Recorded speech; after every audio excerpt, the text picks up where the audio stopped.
पुस्तक अध्याय 8 का 5 से 14 तक हम पढ़ेंगे। रोमियो अध्याय 8 का 5 से 14 वचन।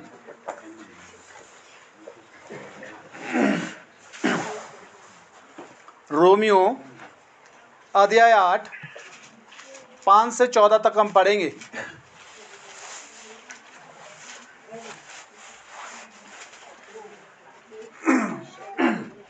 इधर आगे जोर से पढ़ना। 5 से 14। क्योंकि शारीरिक व्यक्ति शरीर की बातों पर मन लगाते हैं। यहाँ लिखा है शारीरिक जो व्यक्ति होते हैं वो शरीर की बातों पर मन लगाते हैं। खाना, रहना, कमाना है, ये सारी चीज़ें और शरीर की जो नीड्स होती है उनको ज़्यादा बढ़ावा देना, चाहे उसके लिए उनको कुछ भी करना पड़े, आत्मिकता से बाहर आना पड़े, कुछ उल्टा पुल्टा करना पड़े, वो शरीर की ज़रूरतों को पूरा करने में रात दिन लगे हुए हैं और आत्मिक क्षेत्र से उनका कोई लेना देना नहीं है। हालेलुया। वो केवल इसलिए केवल यीशु को याद करते हैं या नाम लेते हैं ताकि उनकी समस्या का हल उन्हें मिल जाए, केवल वहीं तक वो सीमित होते हैं। पर बाइबल में लिखा है कि जो शरीर जो व्यक्ति है वो शरीर की बातों पर क्या लगाता है? मन लगाता है शारीरिक व्यक्ति।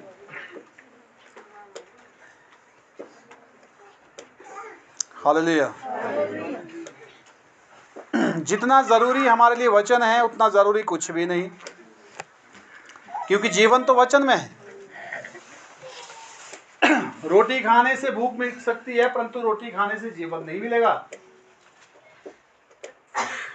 रोटी हमारी शरीर की नीड है। हालेलुया। पर जो है आत्मिक जो रोटी है उससे कहीं बढ़कर जो है हमारे लिए उससे ज़्यादा महत्वपूर्ण या ज़रूरी होगा।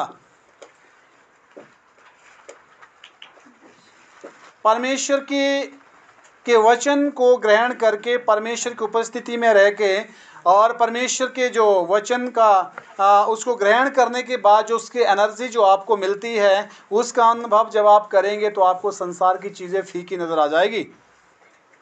क्योंकि जो आपको शांति, जो तसल्ली, जो सुकून आपको वहाँ मिलता है वो कहीं बाहर नहीं है। ये मेरा अपना अनुभव है, ये मैं सुनी सुनाई बातें नहीं कर रहा हूँ। और जितना आदमी वचन में पक्का होगा उतना वो लोगों की बातों को नहीं सुनेगा। मैंने ये भी देखा है। जितना आदमी वचन में कमज़ोर होगा उतने लोगों की बातों के पीछे उसकी छानबीन में लगा रहेगा, क्योंकि माइंड में स्पेस ज़्यादा है और उसमें अंदर पहले से वो सारी चीज़ें भरी हुई है जिसको वो बाहर से ले रहा है। हालेलुया। अगर पानी के बीच अगर आप तेल डालेंगे, तेल कभी भी पानी में एडजस्ट नहीं होगा। हो जाएगा? वो ऊपर तैरेगा, परत उसकी बिल्कुल अलग हो जाएगी, क्योंकि उसका कॉम्बिनेशन नहीं है। पर यदि दिमाग में कचरा भरा है तो कचरा ही तो बाहर से एडजस्ट होगा उसमें। यदि दिमाग में, यदि मन में परमेश्वर का वचन है तो बाहर का कचरे के लिए वहां पर कोई स्थान नहीं है। रिएक्ट करेगी वो चीजें, क्योंकि आपके अंदर आप सकारात्मक सोच में जी रहे हो, आप वचन के अकॉर्डिंग सोच रखते हो, आप वचन के अनुसार व्यवहार करते हो, आप वचन के अनुसार ही जीना चाहते हो, तो संसारिक चीज़ें, संसारिक बातों से आपको कोई फर्क नहीं पड़ेगा। दुनिया की जो चीज़ें हैं वो बाहरी हैं। हालेलुया। तो इन चीज़ों को पूरा करने के लिए लिखा है कि जो शरीर, जो व्यक्ति है वो शरीर की बातों पर क्या लगाता है? मन लगाता है। शरीर की बातों पर मन लगाना परमेश्वर से दूरी बढ़ाना है, परमेश्वर से दूर रहना है। हम कुछ नहीं लेकर आए, ना कुछ ले जा सकते यहाँ से। लिखा है जो कुछ तुम्हारे पास उस पर संतुष्ट रहो, क्योंकि उसने आपका है मैं तुम्हें कभी नहीं छोड़ूंगा ना कभी त्यागूंगा। अगर हम उस पर डिपेंड है, उस पर निर्भर है, तो हमारे लिए संसार की चीज़ें उतना महत्वपूर्ण नहीं है, शारीरिक चीज़ें उतनी महत्वपूर्ण नहीं है। बस यही लोग फंसे हुए, यहीं से बाहर नहीं आ रहे, नहीं आ पा रहे। उनका शौक और उनकी आदतें है, उनका जो है पसंद है, उनकी ये सारी चीज़ों में लोग इनको पूरा करने के लिए उलझे हुए हैं। परमेश्वर से दूरी है। Hallelujah, hallelujah. यदि आप कभी फास्टिंग करो, खाओ मत, तो आपकी जो स्टॉक जो एनर्जी है वो काम करेगी। आप अपने को एक थोड़ा सा मेरा अनुभव है, आपको पता नहीं, आप एक फ्रेशनेस के साथ अपने आप को पाएंगे। हालेलुया। पर उसके साथ साथ आपको विचार का फास्टिंग करना पड़ेगा, जिससे हम और आप ग्रसित रहते हैं। ये एक प्रैक्टिकल है। हालेलुया। आगे पढ़िए, क्या लिखा है? परंतु आध्यात्मिक आत्मा की बातों पर मन लगाते लिखा, आध्यात्मिक जो व्यक्ति है वो आत्मा की बातों पर मन लगाते हैं। क्या लगाते हैं? मन लगाते। रोहित गवाही देता है, इतना अभी छोटा है लड़का, ये मतलब प्रॉपरली वचन को गंभीरता से लेकर उसमें ध्यान देता है। कहता है मुझे भी बहुत लोगों ने भटकाने की कोशिश की, पर उनका काम है जो हवा के झोंके के साथ चलते हैं। तो आपको पता ही वो हल्के होते हैं। क्या होते हैं? पत्थर को कभी आपने उड़ते हुए देखा हवा में? हवा में क्या उड़ेगा? क्या उड़ेगा? क्या उड़ेगा? जोर से बोलो। जो हल्की चीज होती है। हाँ, हल्की चीज होती है, यानी कि कूड़ा करकट है। बाइबल में लिखा है कि दूसरे के चलाए जो चलता है व्यक्ति, भजन संहिता अध्याय 1 अध्याय में लिखा है। हालेलुया। तो इसलिए जो है आप ध्यान दो, आप अपने बारे में सोचो कि आप कहाँ हो, आप कहाँ स्टैंड कर रहे हो। दूसरा क्या करता है उससे कोई फर्क नहीं पड़ता, ना उसके बारे में ना सोचना चाहिए, ना उसकी कल्पना करना चाहिए, क्योंकि उसका जीवन अपना है। हालेलुया।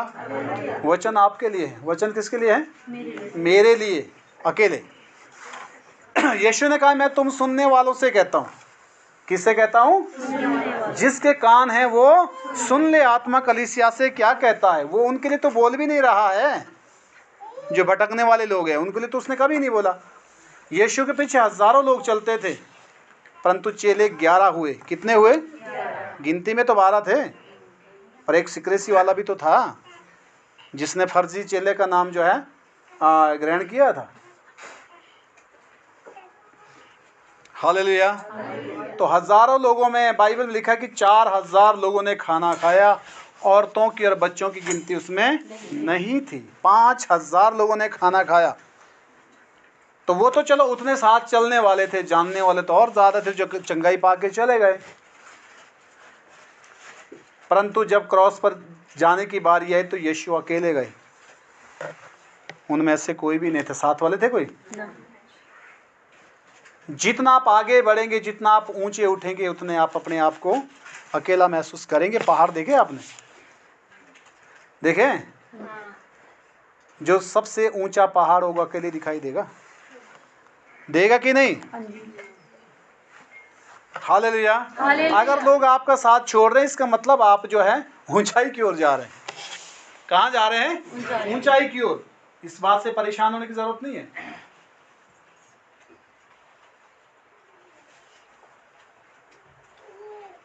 शेर कभी झुंड में नहीं चलते, बहुत कम चलते होंगे। हालेलुया। पर पशु तो नहीं बनना हमको। एक उदाहरण दे रहा हूं मैं, हम मनुष्य हैं। आप जितनी तेजी से वचन की ओर बढ़ेंगे उतना आपका विरोध होगा। पूजा ने कहा कि उसने 3 बारी प्रार्थना की। दानियल ने 3 बारी प्रार्थना करने के कारण तो शेर की माद में उसको डाल दिया गया। अगर आप यीशु के साथ बढ़ने के लिए तैयार है तो उसके लिए दुख भी उठाना है। अगर आपने दानियल बनना है तो शेर की माद में आपको जाना होगा, वो भी आपके लिए रखी है। पर उससे फर्क कुछ नहीं पड़ता। बाइबल में लिखा है कि शेरों के मुंह सारी रात बंद हो गए, खुले नहीं सुबह तक। वो भजन भी यही था, शायद आपको समझ आया नहीं आया, जो लड़की ने गाया पंजाबी में। आमीन। हालेलुया। तो इसलिए हर किसी के पीछे लग जाना, हर किसी की बात को मान लेना, हर कहीं अपनी डायरेक्शन बदल देना, ये स्थिर मनुष्य का काम नहीं है। हवा चल पड़ेगी तो जितना हल्की चीजें कूड़ा कबाड़ उड़ के चला जाएगा, और जाना चाहिए। वो भारी चीज को हवा नहीं उठा सकती, उठा लेगी। आप अपने वजन को देखिए कि प्रभु में आप कौन हो। मुझे नहीं फर्क पड़ता किसी से, मैंने सेवा के लिए प्रभु ने चुना है, सेवा करते रहूंगा, मुझे पब्लिक से कोई लेना देना नहीं है। चलता अच्छी बात है, नहीं चलता उसकी इच्छा है। सेवा थोड़ी बंद होगी, होगी कभी नहीं होगी। परमेश्वर कार्य कभी मनुष्य बंद नहीं कर सकता। हाँ, एक बारी मैंने पढ़ा था कि जो है गलत आदमी सजन व्यक्ति को बदनाम कर सकता है, परंतु खुद सजन नहीं बन सकता। बदनाम जरूर कर सकता पर वो उस जगह को खुद नहीं ले सकता, ये बात पक्की है। और आपका कटाक्ष वही करेगा जो आपकी बराबरी नहीं कर सकता, तो उसके पास रहता ही कुछ नहीं है। तो इस बात से परेशान होने की ज़रूरत नहीं है, इस बात से परेशान होने की ज़रूरत नहीं है। आप बढ़ते जाइए, परमेश्वर आपकी अगुवाई कर रहा है, आप उसके पीछे चले। आपको प्रभु ने चुना है, किसी व्यक्ति ने नहीं चुना। हालेलुया। आगे क्या लिखा है? आध्यात्मिक जो व्यक्ति है वो आत्मा की बातों पर मन लगाता है। शरीर पर मन लगाना तो मृत्यु है। यहाँ लिखा है शरीर पर मन लगाना क्या है? मृत्यु है। आपकी शरीर की जो अभिलाषाएं हैं वो आपको वचन से पीछे की ओर खींचती है। कैसे खींचती है? पीछे की ओर। रोहित आजा, मैं आपको एक्सप्लेन करके बताऊं। आगे जाना, जा आगे। ये है तानाशाही, खींचा था। चलते रहे, चलते रहे, चलते रहे। कदम लगाना पड़े।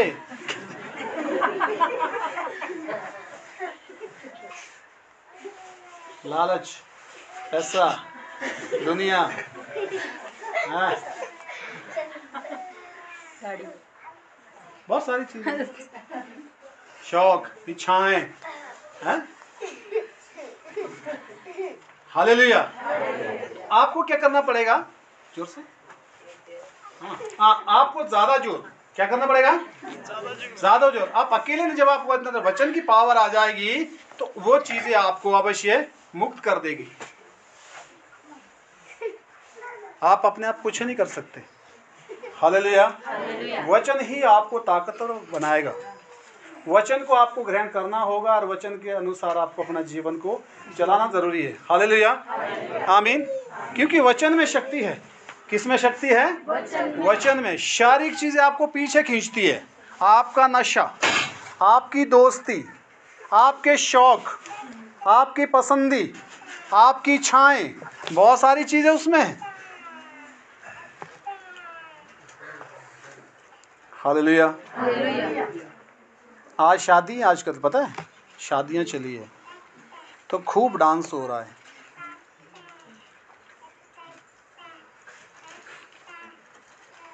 आमीन। अंदर से तो मेरे को बोलता है शरीर, कहते है युवराज नाच ले थोड़ा, कहता चुप।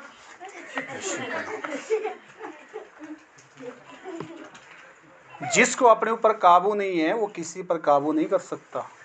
अगर आपको अपने ऊपर काबू है, आप दुष्ट आत्माओं पर काबू कर सकते हो। उससे पहले आपका काबू आपके ऊपर होना चाहिए। यदि आपका कंट्रोल आपके ऊपर नहीं है तो आपका कंट्रोल दुष्ट आत्मा पर कभी नहीं होगा। हालेलुया। बस ये है समस्या। जिस दिन आपने अपनी भावनाओं को कंट्रोल में कर दिया, उस समय परिस्थिति आपके कंट्रोल में होगी।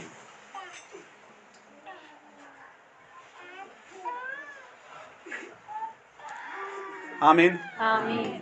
आप यही हो? अपने को हिलाओ, बोलो मैं यही हूँ। Hallelujah, hallelujah. और क्या लिखा आगे? क्योंकि शरीर पर मन लगाना तो परमेश्वर से बैर रखना लिखा है शरीर पर मन लगाना परमेश्वर से दुश्मनी करना है, बैर रखना है। क्योंकि ना तो परमेश्वर की व्यवस्था के अधीन है और ना हो सकता है। हाँ, क्योंकि जो शारीरिक दशा में है वे परमेश्वर को प्रसन्न नहीं कर सकते। लिखा है जो शारीरिक दशा में है वो परमेश्वर को प्रसन्न नहीं कर सकते। हालेलुया।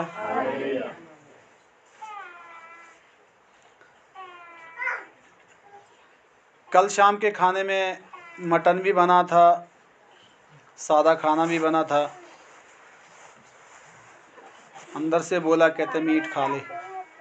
मैंने अपने को बोला नहीं, आज नहीं खाता मैं। हालेलुया। पर ये जाते जाते भी फिर आपको पता ही है, फिर अपने को काबू करना होता है। तो मैंने सादा खाना खाया, क्योंकि मैं मटन और इसका चिकन का ज़्यादा शौकीन शुरू से हूँ। हालेलुया। पर ये शौक़ कई बार हमको जो है ना नियंत्रण में रखने चाहिए। शौक़ ही है जो हमारे को जो है बर्बाद कर सकते हैं। हालांकि बुरा शौक़ नहीं है। हालेलुया। पर फिर भी हमने अपनी शौक़ के ऊपर ट्राई करना चाहिए कि हम शौक़ के ऊपर कितने भारी पड़ सकते हैं, शौक़ हम पर भारी ना पड़े। क्योंकि दुष्ट आत्मा आपके शौक़ को देखेगा, और गंदे गंदे शौक़ है लोगों के। हालेलुया। वो आपको सर्च करेगा, आपके बारे में पूरा जो है सर्वे करेगा। आप क्या खाना चाहते हैं, कैसे रहना चाहते हैं, कहाँ आपके जो कहाँ भावना जुड़ी है, कहाँ शौक़ जुड़े हैं, क्या क्या आपकी ज़रूरत जो मेन आप समझते हैं, उस ज़रिए दुष्ट आत्मा आपके पास आएगा। शारीरिक चीज़ों को ज़्यादा आपके सामने जो है वो उन चीज़ों को लेकर आएगा। हालेलुया। और ताकि आप जो है आत्मिक क्षेत्र में ना बढ़ो। वो ऐसा नहीं आता मैं शैतान हूँ, देखो भाई मैं ऐसा कर रहा हूँ, नहीं। वो आपके शौक़ में आपको फंसाएगा।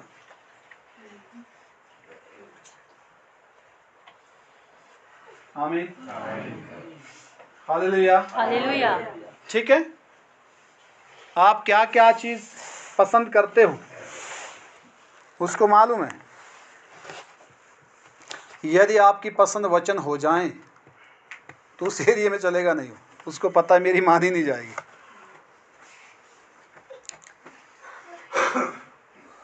हालेलुया। हालेलुया। फिर उसमें आपको पता है कि आपके जो यार दोस्त भी है, कई बार आपको उनके साथ भी समझौता नहीं करना पड़ेगा, क्योंकि अगर दुनियावी बातों से आते हैं,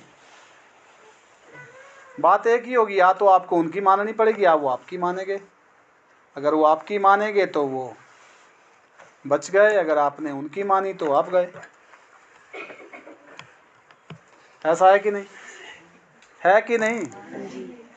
सारे दोस्त बुरे नहीं होते, मैं कुछ कुछ लोगों की बात कर रहा हूँ। हालेलुया।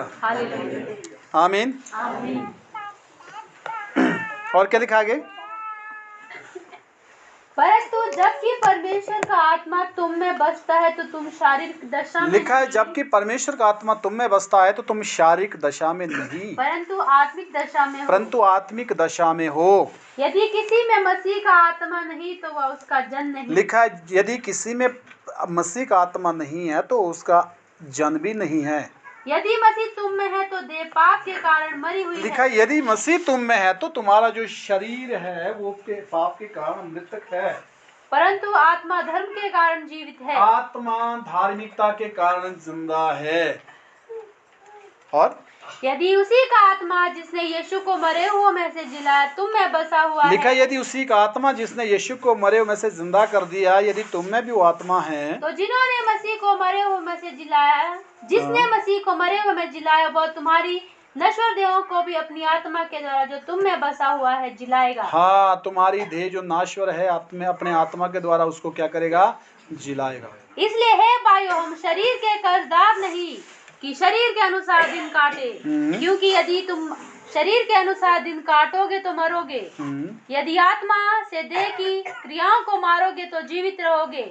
इसलिए कि जितने लोग परमेश्वर की आत्मा के चलाए चलते हैं वे ही परमेश्वर के पुत्र हैं। आमीन। लिखा है जिस आत्मा ने यीशु को मृतकों में से जिलाया वो तुम्हारे मरणहार देह को भी क्या करेगा? जिंदा रखेगा। यहाँ गवाही देते कि हम लास्ट उसमें थे, क्या नाम, स्टेज में थे। क्या उस समय वो खाना नहीं खाते थे? क्या दवाई नहीं करते थे? सब कुछ करते थे ना। पर फिर भी क्यों? पर जब मसीह के आत्मा ने कार्य किया तो जीवन बच गया। जीवन बच गया। क्योंकि परमेश्वर वो सब कुछ कर सकता है जो एक मनुष्य नहीं कर सकता।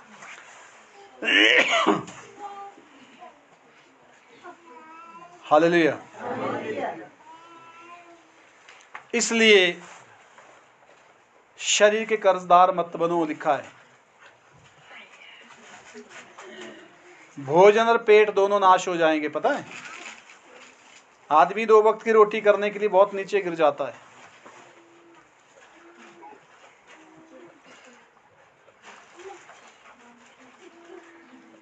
Hallelujah, hallelujah. जो अच्छी बात नहीं है। अगर आदमी ईमानदारी से चले, परमेश्वर के साथ चले, तो वचन लिखा है अच्छी अच्छी वस्तुओं से तुम तृप्त किए जाओगे। आमीन, आमीन। हालेलुया। हालेलुया। क्योंकि शिक्षा में जीवन है, वचन की शिक्षा में जीवन। पेट से कोई कुछ सीख के नहीं आया। उसके बाद जैसे जैसे माहौल में वो पड़ा, जो जो उसको शिक्षा मिली, उसके अनुसार जो है उसकी मेंटलिटी बनी, सोच बनी उसका। हालेलुया। सोच रही उसी के अनुसार।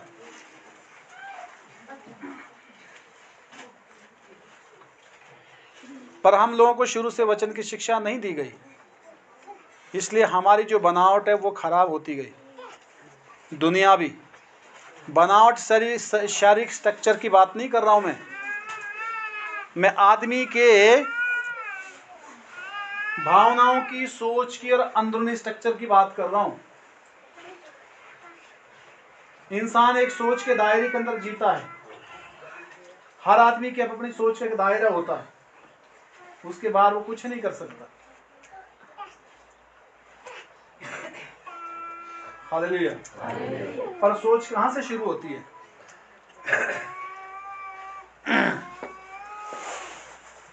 सुनने से। कहां से होती है? सुनने से। जब आप सुनेंगे तो उसके बाद विचार करोगे, सोचना शुरू करेंगे। आमीन। आमीन। एक सोचना होता है, एक विचारना होता है। सोच और विचार में फर्क है।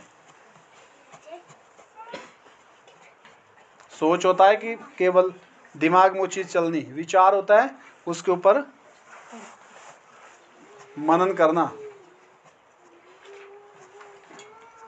हालेलुया। हालेलुया। इस चीज का ध्यान देना है, क्योंकि आपके अंदर अंदर क्या जा रहा है।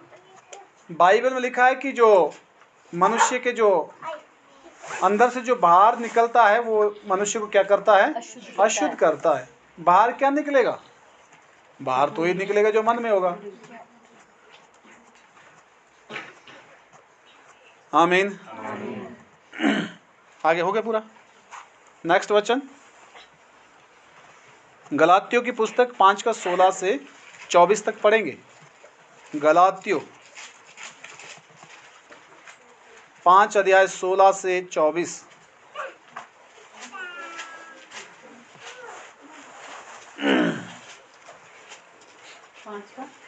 16 से 24। पर मैं कहता हूँ कि आत्मा के अनुसार चलो तो तुम शरीर की लालसा किसी रीति से पूरी ना करोगे। लिखा है तुम आत्मा के अनुसार चलो तो तुम शारीरिक इच्छाओं को, लालसाओं को किसी रीति से पूरी नहीं कर पाओगे।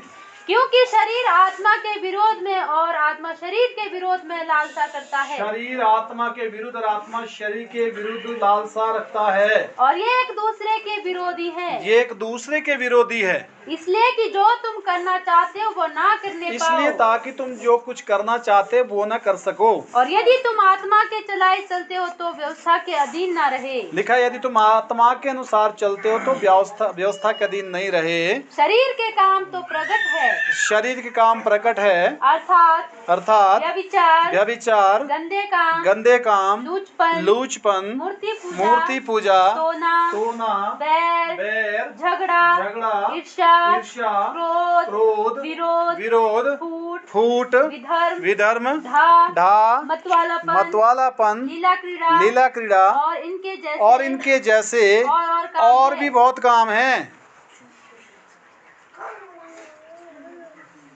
समझ आ रही बात? सिर्फ पाप, आदमी सिर्फ 2 चीजों को पाप समझता है। नशा नहीं करना। है? समझ आ रही बात? हाँ ना तो बोलो। हाँ जी।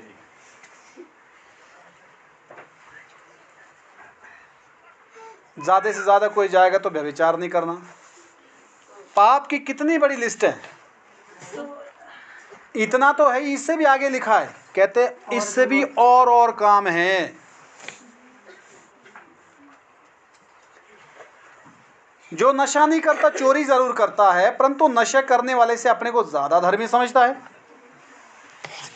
क्या चोरी करना पाप नहीं है? पाप है कि नहीं है? पाप है। तो बोलते मैं सूखा तो पीता नहीं, मैं तो गुनाहगार नहीं। रात को जरूर चोरी करने जाता हूँ।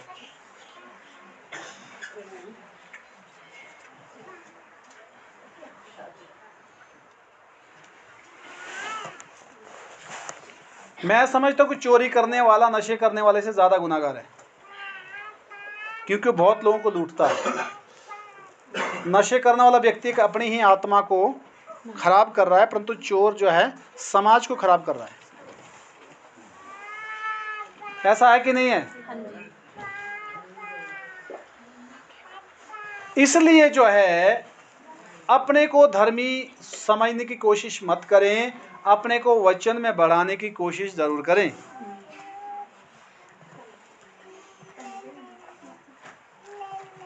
हालेलुया। हालेलुया। एक बार फिर इन वचनों को पढ़ना जरा, ये क्या क्या बोलते हैं, फिर से पढ़िए। व्यभिचार, गंदे काम, लूचपन, मूर्ति पूजा, टोना, मूर्ति पूजा, टोना, बैर। देखिए मूर्ति पूजा किसको कहते हैं, इसको गलत मत लेना। मूर्ति एक भावनाओं में जो आपने दिमाग में बना कर रखा है, उसकी प्रशंसा करना। हो सकता है आपका वो कोई निजी व्यक्ति हो जिसको आप परमेश्वर से ज्यादा महत्व दे रहे हो।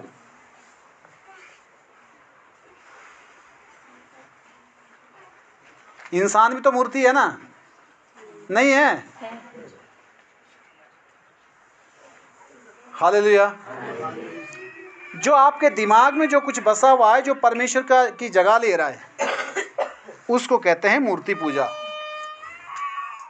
जिसकी आप प्रशंसा कर रहे हो, जिसकी मूर्त आपने दिमाग में बनाई है। लोग मूर्ति पूजा को दूसरी मूर्तियों में ले रहे, जो वो तो बहुत सारी दुनिया में मूर्तियां बनाई है, उनकी बात नहीं हो रही इसमें। याद रखना, सबसे बड़ी मूर्त आपके भावनाओं के अंदर है, आपके दिमाग और विचारों में है, इसकी बात हो रही है।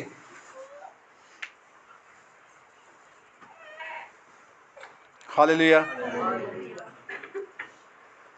जिसको आप ज्यादा महत्व देते हैं मन से, परमेश्वर के विरुद्ध जिसको भी आप ज्यादा महत्व दे रहे हैं, वो मूर्ति ही है।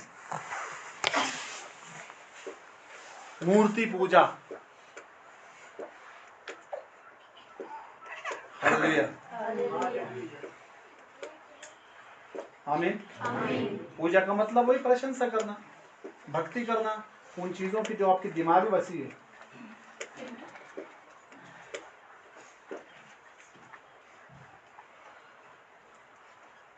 जो आपको प्रभु में जाने के लिए रोकती है चीजें, वही मूर्ति आपके अंदर बैठी है, आपकी भावनाओं में।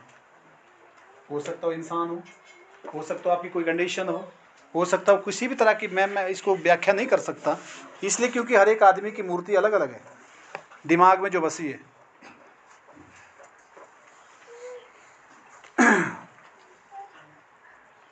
हालेलुया। हालेलुया। जिसको आप पहली जगह देते हैं, आपको प्रभु आपको संगति में जाना और आपको उधर जाना पड़ रहा है, इसका मतलब क्या है? वो आपके लिए ज़्यादा प्रभावशाली है उस समय, परमेश्वर के उससे भी क्या नाम प्रभाव से। परमेश्वर का प्रभाव बहुत है, सबसे ज़्यादा है, परंतु जितना आप जिसके प्रभाव में खुद रहना चाहेंगे, वही प्रभाव आपके ऊपर काम करेगा। प्रभाव कोई ज़बरदस्ती नहीं आपको पर आएगा, कोई भी नहीं आएगा, कोई भी प्रभाव नहीं। जिसमें आप शामिल होगे, सहमत होगे, जिसको आप एक्सेप्ट करेंगे, वही चीज़ आपके अंदर काम करेगी। आप डर को ज़्यादा महत्व दो तो आप दिन को डरना शुरू हो जाओगे। दिन को, रात को तो चलो बहुत लोग डरते हैं, और हम तो रात को भी नहीं डरते, क्योंकि डर हमारे अंदर है नहीं। हमको पता है डर कुछ नहीं है। डरना है तो बुरे कामों से डरो, बिना एविडेंस की चीज़ों से क्या डरना, जिसका कोई प्रमाण ही नहीं, कोई सबूत ही नहीं, दिमाग में पिक्चर बनाए डर गए हैं, खुद ही बनाई, अपने लिए खुद तैयार कर डर गए। इसी को तो मूर्ति पूजा कहते हैं, जो थी नहीं वहाँ। Hallelujah, hallelujah, hallelujah. समझ आ रही बात? मूर्ति पूजा, इसमें मेरे को आपको एक्सप्लेन इसलिए करना पड़ा कि लोग कुछ दूसरी मूर्तियों के जिनको धूप वगैरह देते हैं उनकी बातें नहीं बताई है। ये सबसे बड़ी मूर्ति आपकी भावना और विचारों में बैठी होती है, जो आपको रोकती है, जो आपके ऊपर जो है शासन करती है, जो आपको कंट्रोल करती है। वो चीज़ वो कुछ भी हो सकती है। सोने वाले बोले हालेलुया, जागे बोले हालेलुया। कितने बैठे हुए हैं? आगे पढ़िए। टोना, बैर, यहाँ लिखा है टोना, टोना, जादू, टोना, बैर, बैर, दुश्मनी, नफरत, झगड़ा, लड़ाई, ईर्ष्या, ईर्ष्या, क्रोध, ईर्ष्या, जेलसी। ईर्ष्या क्या बोलेंगे इसको? जलन, जलन, रीश, ईर्ष्या है। थोड़ा क्लियर करते हैं इसको। है मीश, मीश भी इसमें जोड़ दो, राइट। ईर्ष्या, चेक करो ना अपने को। ऐसे दिखाने से पहले याद रखना, ऐसा करना आसान है, परंतु ऊपर परमेश्वर देख रहा है, तू इसके 3 गुना है। कितना है? जिसने ऐसा कर दिया समझो उसने अपने को 3 गुना दोषी ठहरा दिया। ऐसे करने वालों की संगत में मत रहिए। बहुत ऐसे करने वाले, ए वीणो, ए वीणो, ए वीणो, अरे थोड़ा तू कीणो ही ए उताइणो है ना, एक अंगुली तू चिन गुणो तीणो। हाँ ठीक है, नशे नहीं करता, परंतु चोरी करता है, झूठ बोलता है, गाली देता है, झगड़े करता है, लोगों को परेशानी में डालता है, निंदा करता है, बहुत सारी चीज़ें, ठगता है लोगों को, बदनामी पड़ता है। क्या वो गुनाह नहीं है कि नहीं है? बताओ। तो अगर वो एक उसको अगर एक एक एक एक चीज़ के लिए दंड मिलेगा तो तुझे 3 गुना मिलेगा। कितना मिलेगा? क्योंकि 3 तेरी और भी तो है कि नहीं है? आपने मुझे सुना आज तक मैंने किसी की बदनामी की हो या किसी के खिलाफ बोला हो? बताइए। हमारे पास तो प्रार्थना में जाने से फुर्सत, वहाँ वचन की बात करने से, काउंसलिंग करने से फुर्सत नहीं है, लोगों की दुख सुनने से फुर्सत नहीं है, प्रेयर करने से फुर्सत नहीं है। हम इन बातों में क्यों जाए? हमें क्या मिलेगा? परंतु बेले लोग यही करेंगे। बेले लोग, बेला दिमाग शैतान का घर। शैतान कोई और नहीं है, शैतान वही है जो बुराई घर कर लाता है। हालेलुया, आमीन। इसलिए जो है लिखा है ईर्ष्या, आगे क्या लिखा है? क्रोध, क्रोध, विरोध, विरोध, फूट, विरोध करना, फूट डालना, लड़ाने, ये रिबुशे, ये रिबुशे, ये रिबुशे, ना मुँह ने बोलो, मुँह ने बोला रे, नहीं नहीं मुँह किए बोलो, अरे मुँह काय करे, अरे के बोला मुझे तो बोलो तो आते सी रे, सत्ता करा आँखी ने करिए ना बोला, मुझे तो बोलता भला है, क्या भलाई भाई? पर दूसरे का तो घर टूट गया है, दूसरे के वहाँ परेशानी पैदा हो गई, कौन सी भलाई? भलाई होती है वो? भलाई होती है? ऐसा है लोगों का जीवन। हालेलुया। इस जीवन से बाहर आना है। आमीन। और क्या लिखा है? विधर्म, विधर्म, धर्म का उल्टा, गुनाह। आगे ढा, ढा, ढा भी एक ऐसे ही होता है, ढा रखना, जिद रखना। आगे मतवालापन, मतवालापन, एक ही नहीं, मुझे पी थी बियर, सूर थोड़ी पी थी।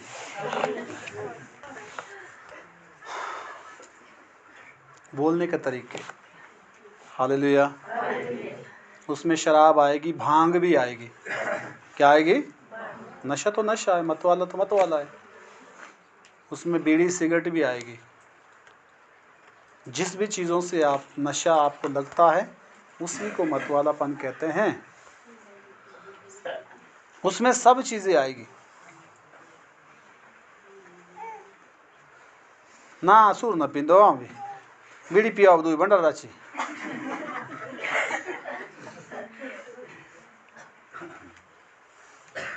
हालेलुया। क्या लीवर खराब नहीं होगा उससे?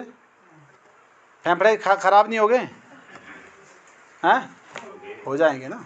क्या फेफड़े आपने बनाए थे खुद अपने? आपने अपने फेफड़े बनाए थे?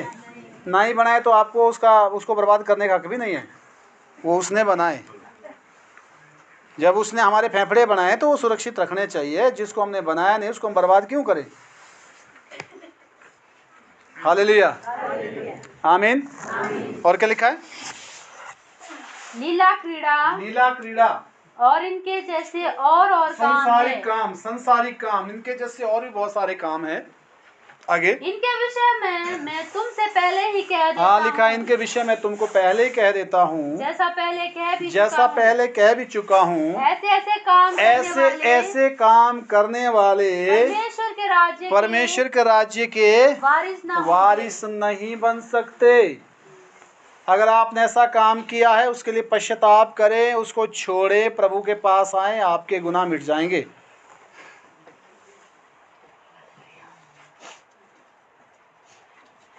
हालेलुया, आमीन। छोड़ना तो पड़ेगा, पश्चाताप भी करना पड़ेगा, तभी तो रिहाई मिलेगी। हो गया पूरा? आगे पर आत्मा का फल क्या है? प्रेम, आनंद, शांति, धीरज, दया, भलाई, विश्वास, नम्रता और संयम है। ऐसे काम। अब क्या फिर से पढ़ना? आत्मा के फल। प्रेम, देखो प्रेम तो कईयों के नाम भी है। होते गुस्से बाजू नाम होता है प्रेम। हालेलुया। आपने सुना कि प्रेम ने झगड़ा किया। नाम से कुछ नहीं होता, काम चाहिए। हालेलुया। पहली चीज क्या है? प्रेम छोटी बात नहीं, प्रेम का बहुत बड़ा सब्जेक्ट है। प्रेम ढींगे नहीं मारता, अपनी बड़ाई नहीं चाहता, अनरीति कोई कार्य नहीं करता, दूसरे की भलाई करता है। हाँ, हालेलुया। बहुत सारी चीजें उसमें। हाँ, बुरा नहीं मानता है, कुकर्म से आनंदित नहीं होता, फूलता नहीं है, घमंडी नहीं होता। बहुत सारी बातें। प्रेम छोटी बात। प्रेम के जो है ना बहुत सारे गुण हैं। एक शब्द प्रेम ही है। जिसके अंदर प्रेम आ गया ना, बाइबल लिखा है कि उसके अंदर कौन रहता है? परमेश्वर। वो किसी की बुराई नहीं करता।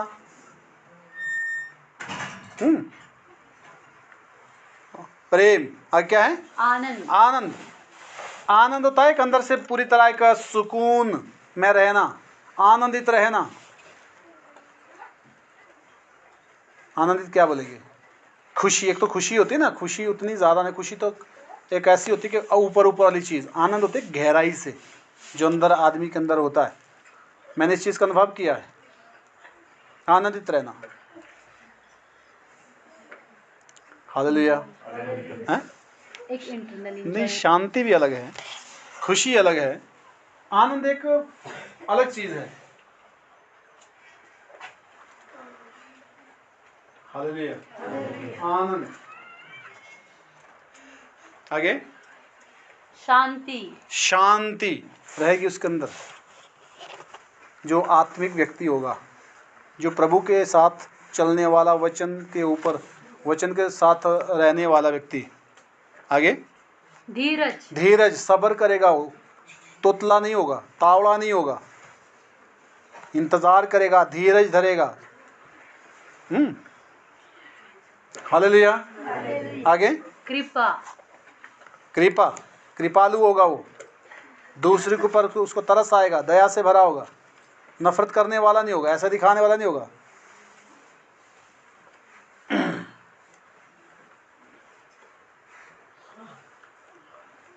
आमीन।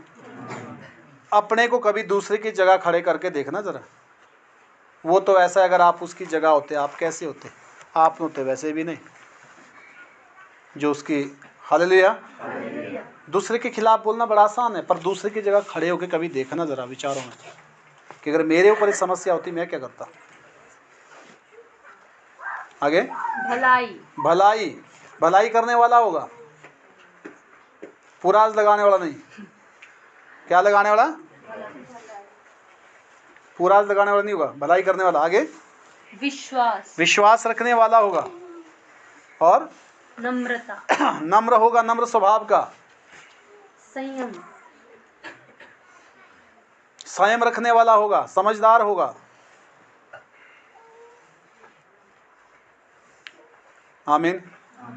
और ऐसे ऐसे कामों के विरोध में कोई भी व्यवस्था नहीं। लिखा ऐसे ऐसे कामों के विरुद्ध कोई व्यवस्था नहीं है। और जो मसीह यीशु के हैं उन्होंने शरीर को उसकी लालसा और अभिलाषाओं समेत क्रूस पर चढ़ा दिया है। हाँ, जो यीशु के हैं लिखा है कि उन्होंने तो सारी अभिलाषाएं, अपने सारे शौक क्रूस पर चढ़ा दिए गए हैं।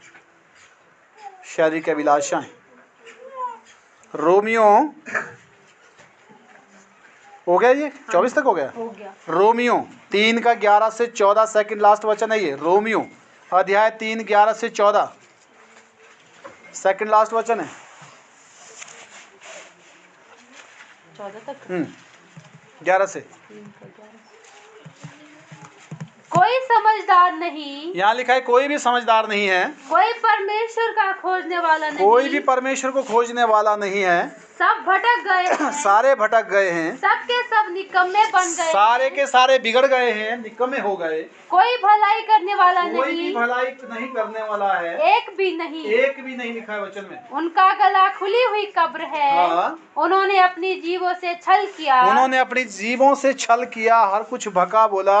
उनके होंठों में सांपों का विष लिखा है उनके होंठों में सांप का विष है। देखना आपने कितनी दर्दनाक बातें बोलते, कई बार हम लोग बोलते हैं, दूसरे को पता नहीं उस पर क्या बीत रही है, उस शब्द से उसको कितना जो है वो दर्द हो रहा है।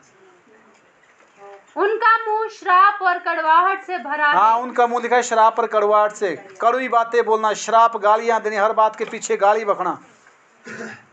ऐसा भी आज परिवार में चला, यहाँ तक कि जो मसीह में लोग हैं उनको, वो भी, उनका जीवन भी ऐसा ही है। क्या अच्छी बात है ये? अच्छी बात है जी। सिर्फ इतना ही बस संगति में जाओ, ताली बजाओ, वहाँ से आओ, बस हम तो बड़े भक्त हो गए, ऐसा नहीं है।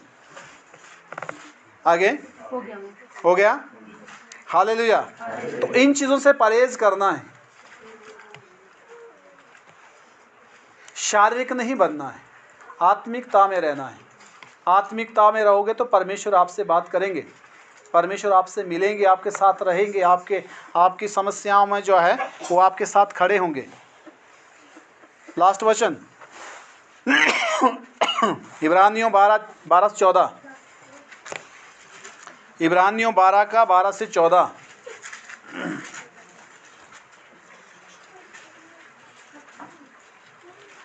इसलिए ढीले हाथों और निर्बल घुटनों को सीधे करो। इसलिए क्या लिखा है?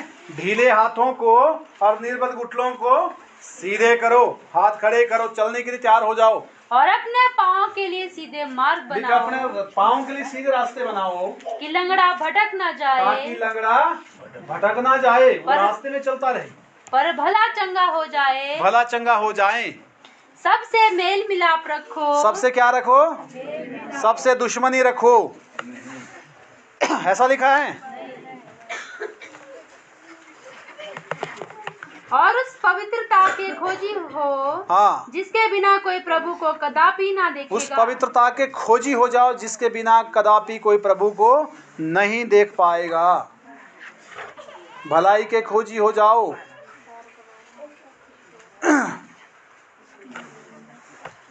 हालेलुया।